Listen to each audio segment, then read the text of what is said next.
Hello అండి, నమస్తే. Welcome back to my channel Ishmanu Wonders. మన ఛానల్లో ఈరోజు చూపించబోయే రెసిపీ వచ్చేసి అల్లం చట్నీ అండి. అల్లం నిలువ పచ్చడిని ఎలా ప్రిపేర్ చేసుకోవాలో ఇప్పుడు చూద్దాం. నేను 250 గ్రాముల అల్లం తీసుకున్నాను అండి. 225 గ్రాముల చింతపండును తీసుకున్నానండి. 300 గ్రాముల బెల్లం తీసుకున్నా అండి. మీకు స్వీట్ ఎక్కువ కావాలంటే ఒక 50 గ్రామ్స్ మీరు యాడ్ చేసుకోవచ్చు. 100 గ్రాముల ఎండుమిర్చిని తీసుకున్నానండి. టేస్ట్కి తగినంత సాల్ట్. ఇప్పుడు స్టవ్ మీద ఒక గిన్నె పెట్టుకొని అందులో 300 ml వాటర్ యాడ్ చేసి అందులో చింతపండు వేసి మెత్తగా అయ్యేంత వరకు మనం ఉడికించుకోవాలండి. చూడండి, చింతపండు బాగా మెత్తగా అయ్యి చాలా మంచిగా కుక్ అయిందండి. ఇప్పుడు చింతపండుని గిన్నెని పక్కన పెట్టుకుని చల్లార్చుకుందామండి. ఇప్పుడు ఒక ప్యాన్ పెట్టుకొని అందులో 1/2 టీ స్పూన్ మెంతులు, 1 టేబుల్ స్పూన్ ఆవాలు వేసి డ్రై రోస్ట్ చేసుకోవాలండి. చూడండి, ఆవాలు మెంతులు మంచిగా రోస్ట్ అయినాయండి. ఇప్పుడు ఒక బౌల్లోకి తీసుకొని పక్కన పెట్టుకుందాం. ఇప్పుడు అదే ప్యాన్లో 100 ml ఆయిల్ వేసి ఎండుమిర్చిని వేసి ఎండుమిర్చిని మాడకుండా ఫ్రై చేసి పక్కన పెట్టుకుందామండి.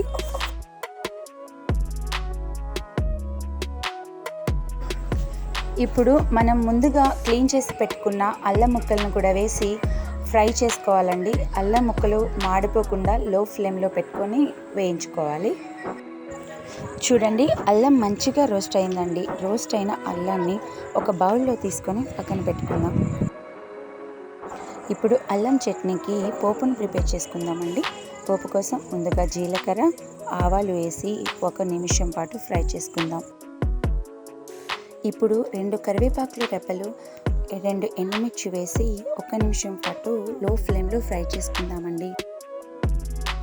ఇప్పుడు లాస్ట్గా ఒక 5 వెల్లుల్లి రెబ్బలను వేసి 1 నిమిషం పాటు ఫ్రై చేసుకుని స్టవ్ ఆఫ్ చేసి మనం ప్రిపేర్ చేసుకున్న ఈ తాలింపుని పూర్తిగా చల్లారనివ్వాలండి. ఇప్పుడు ఒక మిక్సీ జార్ తీసుకొని మనం ముందుగా రోస్ట్ చేసి పెట్టుకున్న ఆవాలు, మెంతులు, ఎండుమిర్చి వేసి బ్లెండ్ చేసుకోవాలండి. ఎండుమిర్చి బ్లెండ్ అయిన తర్వాత అందులో మనం ముందు రోస్ట్ చేసి పెట్టుకున్న అల్లం ముక్కలు, బెల్లం అండ్ ఉడికించి పెట్టుకున్న చింతపండుని వేసి బ్లెండ్ చేసుకోవాలండి. మనం వేసిన ఇంగ్రీడియంట్స్ అన్నీ మంచిగా మిక్స్ అయిన తర్వాత అందులో సరిపడినంత సాల్ట్ అండ్ వెల్లుల్లి రెబ్బలు వేసి ఒకసారి మిక్స్ చేసుకుంటే సరిపోతుందండి. చూడండి, ఎంతో టేస్టీ అయిన అల్లం నిల్వ పచ్చడి చాలా బాగుంది కదండి. చూస్తుంటే నోరవుతుంది కదా. ఇది బ్రేక్ఫాస్ట్ అన్నిటిలోకి చాలా బాగా ఉపయోగపడుతుందండి. ఇడ్లీ అల్లం చట్నీ కాంబినేషన్ సూపర్గా ఉంటుంది కదండి.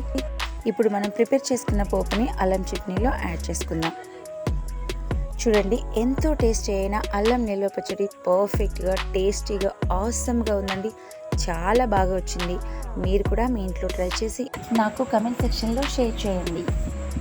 ఈ అల్లం నిల్వ పచ్చడి మనకు 2 months వరకు నిల్వ ఉంటుందండి. నా రెసిపీ మీకు నచ్చిందని అనుకుంటున్నాను. నా రెసిపీ మీకు నచ్చినట్టయితే ప్లీజ్ లైక్ చేయండి, షేర్ చేయండి, సబ్స్క్రైబ్ చేయండి. మరిన్ని టేస్టీ అండ్ క్విక్ రెసిపీస్ కోసం నా ఛానల్ని సబ్స్క్రైబ్ చేయండి. Thanks for watching my video.